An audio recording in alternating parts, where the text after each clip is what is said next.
I decided not only would I keep a journal, but I was going to keep it publicly out in the open to hold myself accountable.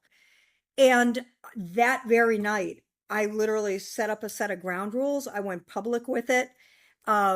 And I said, Were I'm you going to, working like in-house oh, at the I time? was totally working. Like we were not public yet as a company, um, which probably I would have maybe thought twice about it before if we were.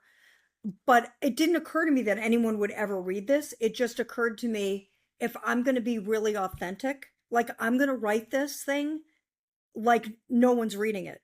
But I mean, I talked about a lot of stuff. I talked about the difficulties of divorce. I talked about raising my two daughters in that environment. I talked about the stress of being a working parent. I talked about trying to date. I talked about my sex life. I mean, I talked about everything.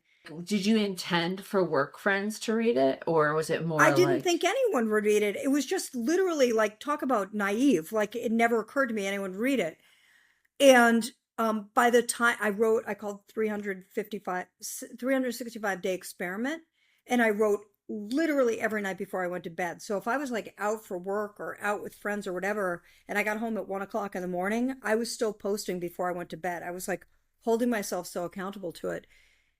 And at the end of that year, people were reading it in different countries.